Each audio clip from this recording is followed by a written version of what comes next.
Dante Taragaï en ligne pour une nouvelle vidéo.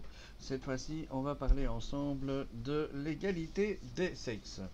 Alors, petite chose, celui qui a créé le snippet pour le chat a déjà amélioré un petit peu la chose, sauf que comme vous pouvez le constater, il y a un petit coin blanc là qui devrait être supprimé, mais pour le moment on ne sait pas le supprimer puisqu'il y a le texte qui vient par-dessus. J'ai pas compris pourquoi, mais bon, c'est comme ça. Et alors ici, il y a un genre de micro-pub là qui est bien embêtant. Je vais vite mettre à jour les votes. Nanana. Clac. Ah bah dis donc, Crypto Easy rapide. Merci pour le vote. Alors je vais voir si ça va marcher. On devrait voir ici le premier vote, mais à mon avis, il a été caché. Ouais, à mon avis, il a été caché. Donc je vais le monter. Stick. Non. Décidément. J'ai du bol aujourd'hui.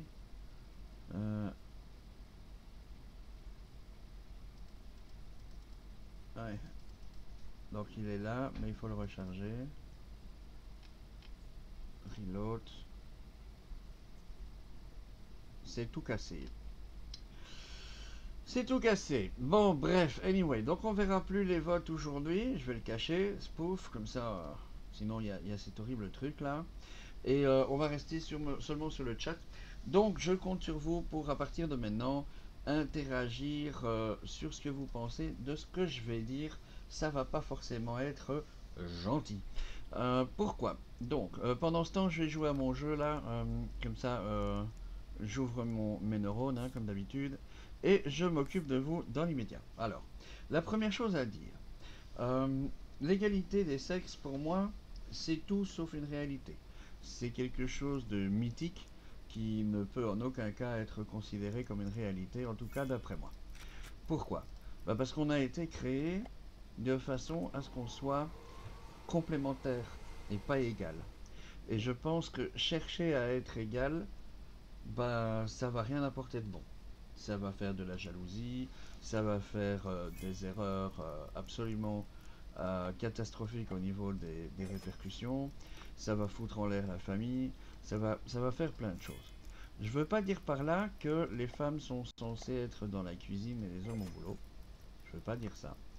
Mais ce que je veux dire, c'est qu'il y a pas mal de boulot où les femmes sont bien meilleures que l'homme, et d'autres où les hommes sont bien meilleurs que les femmes. Mais l'égalité parfaite, moi, j'y crois pas. C'est déjà comme quand un gamin dit à sa maman, maman, lequel tu aimes le plus, mon frère ou moi, et que la maman répond, oh les deux, mon chéri, égalité. Pour moi, ça aussi, c'est une aberration.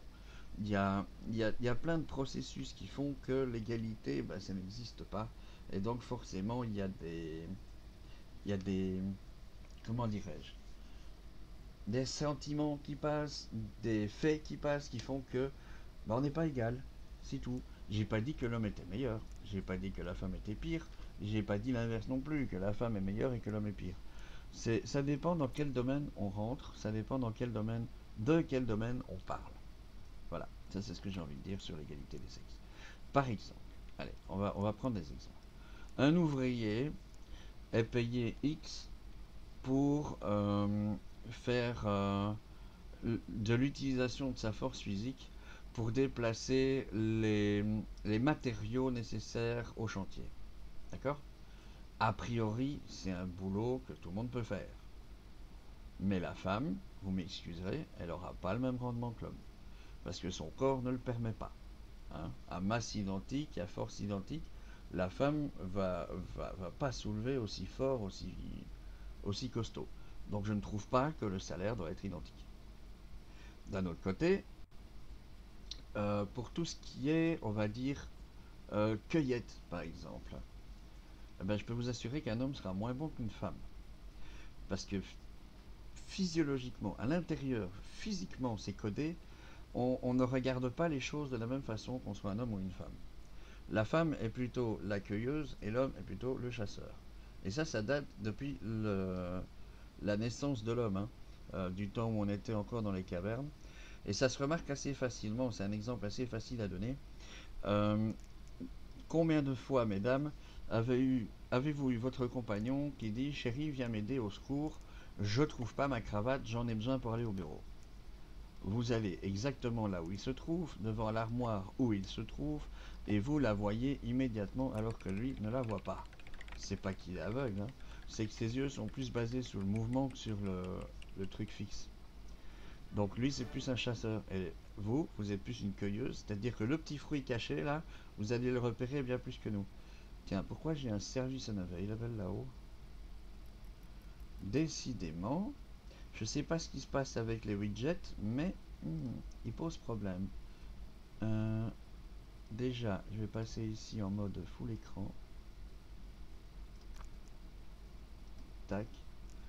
Comme ça, je vois ce que c'est que ce truc-là qui me donne un... Oh, c'est c'est les jolis petits trucs pour les votes. Vous verrez pas le petit bonhomme.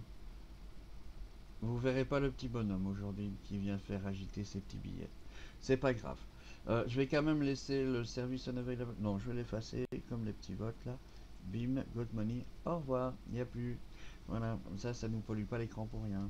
C'est dommage. Ça veut dire que je dois aller voir si ces services-là sont définitivement pourris à la poubelle ou si c'est juste le temps qu'ils vont restaurer leur service. Donc on en était où? On en était à la madame repère, mais alors là, immédiatement, la cravate que monsieur cherche depuis 10 minutes. D'accord? D'un autre côté, au volant, il y a plein de gens qui disent femme au volant, Baxter au tournant. Moi, je fais partie de ces gens-là. Pourquoi? Parce que tout est une question de mouvement, de gestion de l'espace.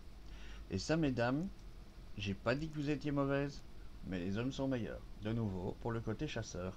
Il a l'habitude de voir ce qui bouge, etc. Donc la priorité de droite bien sournoise que la dame voit à seconde moins 3, à 3 étant le crash, hein, donc 1, 2, 3 crash, le mec il va la voir à seconde 10. 10, 9, 8, 7, 6, 5, 4, 3, 2, 1, crash. Donc il a un délai de réaction beaucoup plus euh, rapide pour tout ce qui est observation de la circulation. Ça se voit aussi par exemple dans les embouteillages. La femme en général va regarder la voiture devant elle. L'homme, il va avoir un regard plus général, c'est-à-dire les 3, 4 ou 5 voitures qu'il y a devant lui. Vous avez remarqué qu'il y a parfois des voitures qui freinent alors que celle de devant lui n'a pas encore freiné. Mais il a déjà remarqué que 4 voitures plus loin, ça a commencé à freiner. Et donc, pour économiser son fuel, pour pas freiner comme un cinglé, et pour limiter les risques, il freine un peu avant. Ce que la femme aura moins tendance à faire. Maintenant, vous pouvez me dire que je raconte des conneries, hein. Comme d'habitude, ce sont les élucubrations littéra-gaillant, ce ne sont pas des faits incassables. Hein. Si vous avez des contre-exemples, amenez-les-moi, je les traite en direct avec vous. Si vous les envoyez trop tard ou si j'ai pas le temps de les traiter, promis, je répondrai dans les commentaires. C'est le but, c'est l'interaction, n'est-ce pas? C'est pas on écoute Olivier, enfin Itara, et on dit amen à tout ce qu'il dit. Hein. Non, c'est une discussion, c'est débat. Faut même pas hésiter à me balancer une saleté, hein, comme par exemple, dis que t'es quoi pour un sexiste, mon grand, hein? Parce que alors j'apporte des arguments, voyez. Donc pour ceux qui ne savaient pas pour le cueilleur-chasseur, j'espère que ça a appris quelque chose et que ça permet de comprendre ma façon de penser sans pour autant me classer directement comme le gros sexiste, hein, justement, parce que je ne le suis pas. J'ai commencé par dire que si l'homme est meilleur dans certains domaines, il y en a d'autres où c'est la femme qui est meilleure. Par exemple en infirmerie, très sincèrement, je ne parle pas du déplacement des malades, parce que là, il faut une force, il faut une belle grosse force éculéenne. Hein, parce qu'un mec de 80 kilos qui se laisse aller, bout de c'est lourd. Mais bon, à part ce truc-là, où ça sera probablement l'homme qui sera le plus efficace, le restant, au niveau infirmerie, est nettement mieux géré dans les mains d'une femme. Parce qu'il y a la compassion, parce qu'il y a la fibre maternelle qui ressort, l'envie de soigner, l'envie d'aider, une patience infinie, alors que les hommes ne l'ont pas forcément, etc. Voilà. Ça, c'est pour les infirmières. Je sais pas si vous êtes d'accord avec moi, vous pouvez le dire sur le chat. Ma femme aussi, elle peut dire tiens, t'es qu'un gros salopard de sexiste, ou alors je comprends ce que tu veux dire, ou quoi qu'elle veuille. J'ai réussi à me marier, donc c'est que je suis déjà pas un monstre. J'ai réussi à me marier 2 fois, donc c'est que je suis pas si dégueulasse que ça. Hein. Non, je me considère pas du tout comme sexiste, mais plutôt quelqu'un qui aime bien analyser jusqu'au fond des trucs avant de donner son avis. Je trouve que c'est important. Parce que dire des généralités, l'homme égale la femme, non, non, je suis pas pour ça. Moi, je suis plutôt pour dire oui dans certains cas, non dans d'autres. Ça doit être calculé au cas par cas. Déjà, au niveau du salaire, ça me fait bien rire d'entendre quelqu'un qui dit c'est dégueulasse, je touche pas autant que lui, c'est juste parce que je suis une femme. Non, non, non, non, non, non, non. C'est à vous, mesdames, de vous battre pour votre salaire au niveau de la signature du contrat. Est-ce que vous croyez que je gagnais autant que mon voisin qui était masculin? Non. Non. On a des barèmes, c'est vrai, mais les barèmes, c'est juste pour dire que la boîte est interdite de payer en dessous de ça. D'accord? Mais rien ne vous empêche de vous débrouiller pour toucher un peu plus. Vous mettez certains talents que vous avez. Par exemple, vous êtes experte en calcul booléen dans une société informatique. Ah ben, ça peut falloir un petit plus dans le salaire. Je donne un exemple comme ça. Donc, allez crier sur tous les médias, les femmes touchent moins, c'est dégueulasse. Non. Allez discuter avec votre patron au moment de la signature de votre contrat et dites, moi, je viens pas en dessous de ça. Point. Parce que les hommes, ils le font. Hein. Je ne sais pas si les femmes le font. Chérie, toi, quand tu allais pour un job, tu discutais pour ton salaire ou tu prenais ce qu'ils te donnaient? Tu peux le noter, hein. Comme ça, il y a un peu d'interaction, on dit Joe. Donc, on attend la réponse tous, autant qu'on nous sommes, avec impatience de notre très chère Isixen ou Florence Boons. Mais je suis persuadé que la plupart des gens qui ont un salaire qui aurait pu être plus haut, c'est simplement parce qu'ils n'ont pas discuté, que ce soit une femme ou un homme. Le patron en face de vous, il s'en fout que vous êtes une femme ou un homme. Hein. Il va juste essayer de payer le moins possible. Et que je sache, les barèmes ne parlent pas de sexe. Il n'y a pas un barème pour les hommes et un barème pour les femmes. C'est le même barème pour les deux. En général, j'étais satisfaite du salaire qu'ils me proposaient. Bah, t'as du bol, moi, ils m'ont jamais proposé de salaire avant la signature du contrat. Chaque fois, ils disaient on paye selon les barèmes. Et c'est là que moi, j'intervenais en disant ouais, mais non. Enfin, maintenant, ça fait un paquet de temps que je suis au chômage. Je peux vous dire que si on me propose un job qui m'intéresse, je suis OK pour aller au barème minimum. Hein. Ça, c'est sûr, pour remettre le pied à l'étrier et redémarrer. Mais quand on est satisfait du salaire, bah, il ne faut pas aller à la télé après en disant je touche moins que mon collègue masculin, c'est juste parce qu'il est masculin. Non, c'est parce qu'il n'a pas accepté le salaire au minimum. On est d'accord ou pas là-dessus? Si vous acceptez tout de suite le salaire, le patron il va pas faire un effort pour payer plus, hein, il n'est pas fou. Hein. C'est pas une société de curation comme on voit sur Steam. Hein. Il veut essayer de payer le moins possible pour avoir le plus possible en échange. Et puis même au niveau, et quand bien même il serait obligé de suivre le salaire pour tout le monde le même, ben là je ne serais pas d'accord. Imaginons que tout le monde, absolument tout le monde est payé selon le barème, mais ni plus ni moins. On n'a pas le choix de discuter sur le salaire. D'accord? Dans cette optique-là, je trouve que dans certains jobs, les filles devraient toucher plus. Dans certains autres jobs, les hommes devraient toucher plus. Ça ne peut pas être encore une fois l'égalité parfaite. Ça ne se peut pas. Si on prend cas par cas, là on peut en discuter. Comme par exemple, Florence me disait tout à l'heure, oui mais un juge par exemple, là c'est quand même le même niveau de salaire que ce soit une femme ou pour un homme. Là je suis d'accord, à 100% d'accord. Peut-être même une petite prime pour la femme qui va aller avoir d'autres ressentis en plus. Du style tout ce qui est fibre maternelle, ça peut rentrer aussi dans le jugement pour obtenir un jugement dit juste. L'homme va peut-être parfois être un peu moins impartial. Mais ça reste à juger. C'est encore une fois du cas par cas. C'est encore une fois du cas par cas. Mais ça m'énerve.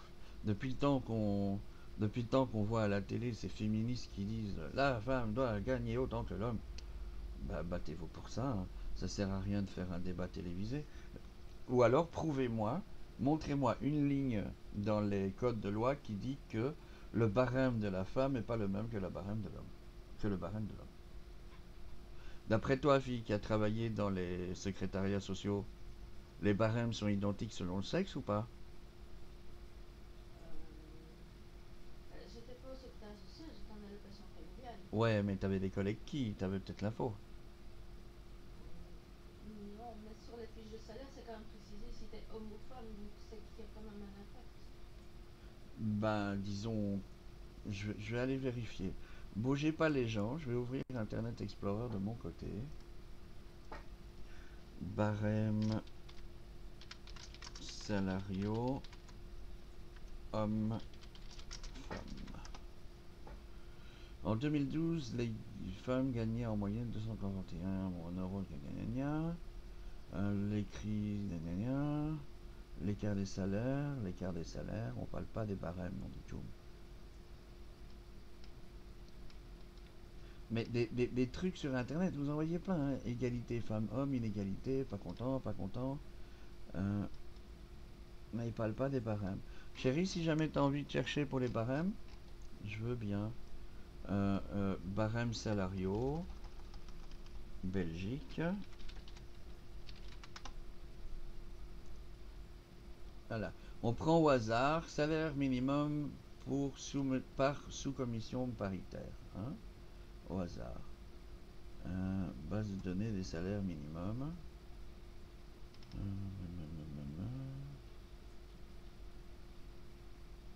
On va prendre le numéro 1000 par exemple pour les ouvriers. Voilà, c'est QFD.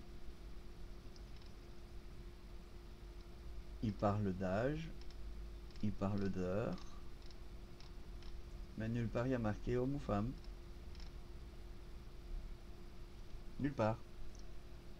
On parle de jeunes, pas de hommes ou de femmes. On parle de tout sauf de sexe. Donc les barèmes sont égaux. Si maintenant vous avez un exemple contraire, je vous invite à le mettre. Mais moi j'en ai pas trouvé. Donc c'est QFD. Donc l'égalité au niveau salarial, elle existe déjà. C'est à vous, mesdames, de discuter avec votre patron pour avoir la part de gâteau que vous souhaitez avoir. Et si votre voisin est plus doué, ah ben, il aura plus. Si vous êtes plus doué que lui, ben, c'est lui qui aura plus. Doué au niveau de la discussion, hein, pas au niveau du travail accompli, hein. Ça, après, il y a encore des augmentations possibles, etc., etc. Mais c'est chaque fois du cas par cas, c'est chaque fois de la discussion entre vous et le RH, hein. Il n'y a pas de miracle. Par contre, ce qui peut exister, c'est la discrimination à l'embauche. Oui, mais ça, c'est différent. Et encore, une fois, j'ai envie de dire, le patron, il engage un peu qui il veut, hein. S'il a envie absolument d'avoir une blonde aux yeux bleus, je vois pas comment est-ce qu'on pourrait lui interdire, hein. C'est son affaire, c'est son business, c'est lui qui veut la faire tourner comme il veut. Est-ce qu'on est vraiment obligé de choisir, ou plutôt d'avoir l'interdiction de choisir, que de choisir uniquement sur les capacités des gens? C'est encore une fois du cas par cas, mais je suis contre la généralité. Par exemple, je suis possesseur d'un bar spécialisé dans les ouvertures de nuit bien tard, où mon but c'est que les hommes boivent un max, quitte à les, à les pousser à la consommation, sans offrir de services supplémentaires illégaux, hein. Donc je propose pas que les dames couchent avec, etc., hein. Moi, mon but c'est juste qu'il y ait plus de débit de boisson, c'est tout, hein. Ben, je pense que des serveuses que j'aurais choisies selon le critère qui correspond le mieux, non pas à mes goûts, mais au goût de mes clients, ah ben, ça peut faire toute la différence.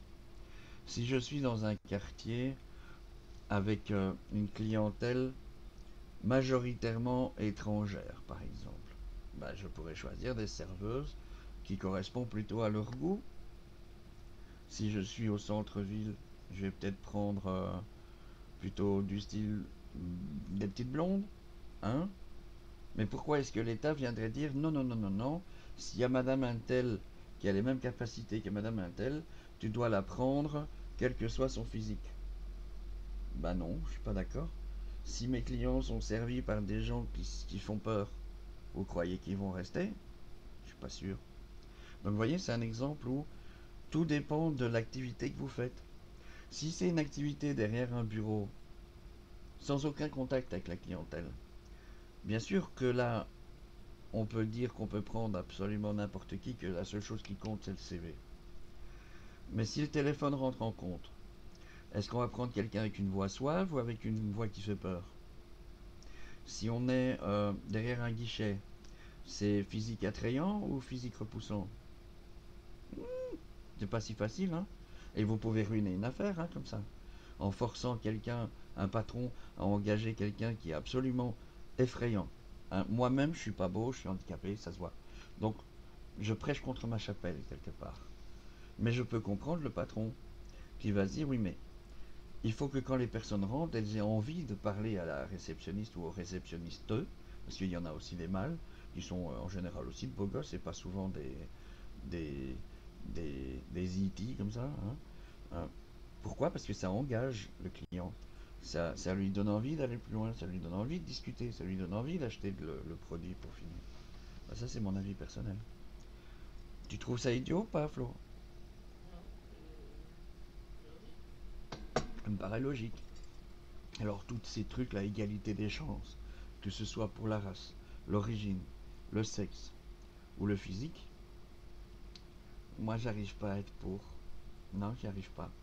Je trouve ça aberrant de vouloir tout mettre sur un même pied d'égalité, puisque s'il y a bien une chose que la nature ne connaît pas, c'est l'égalité. Ça, elle ne connaît pas. C'est le plus fort survit en général. Et si le plus fort ne survit pas, s'ils survivent, c'est qu'il y a de la collaboration, la coopération. Mais dans un monde comme on est pour le moment, la coopération, vous oubliez. Hein. Je rêve d'un monde coopératif. Vous le savez tous. Mais pour le moment, c'est peine perdue. Hein. Ils sont tous là à essayer de gagner le plus d'argent possible.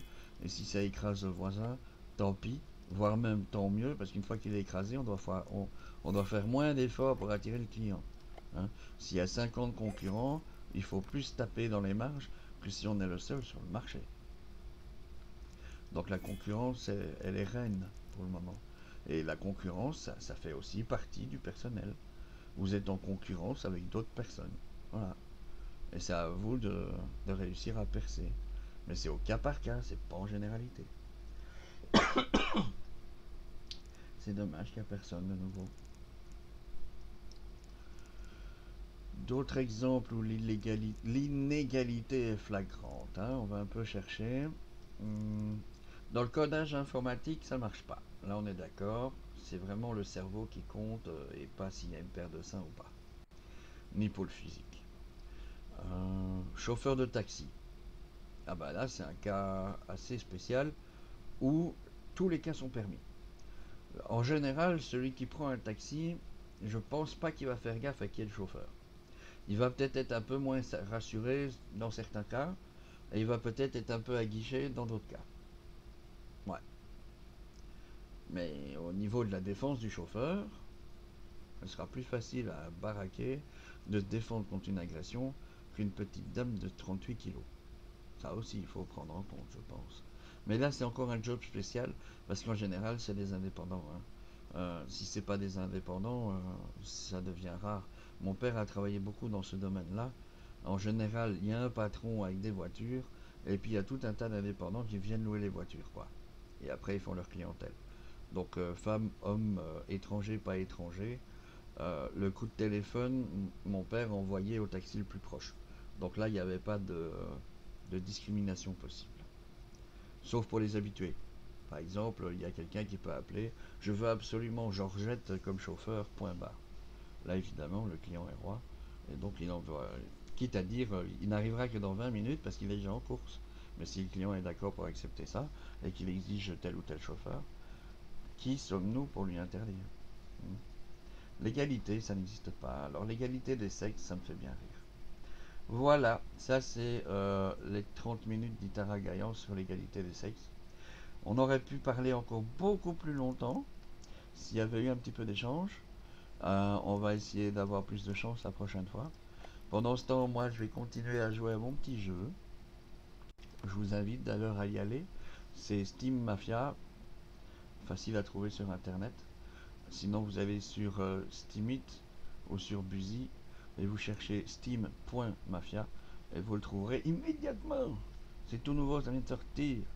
Avant c'était la même chose mais avec un autre nom et qui n'était pas lié à Steam. Voilà, donc aujourd'hui c'était le tout premier épisode de 30 minutes, même un petit peu moins à cause des petits soucis que j'ai eu avec les widgets. Mais demain on se retrouve même heure, même endroit, avec évidemment un nouveau sujet et peut-être un petit peu plus de débat. Je vais aller maintenant sauvegarder les vidéos, faire en sorte de les diffuser sur Twitch et sur YouTube. Mais comme toujours, les réactions, les commentaires ne seront traités que sur Steam. Donc, si vous voyez cette vidéo depuis Twitch, si vous voyez cette vidéo depuis YouTube, je vous invite à aller sur buzy.org/itaragayan. Je vais peut-être penser à le noter carrément sur la vidéo pour les prochaines fois. D'accord? Donc je répète, buzy.org/itaragayan en un mot et sans les trémas. Donc comme vous voyez dans le titre, les élucubrations, mais sans le tréma, il y en a un mot. Je vous souhaite une excellente journée. À demain, même heure, même endroit. Ciao tout le monde.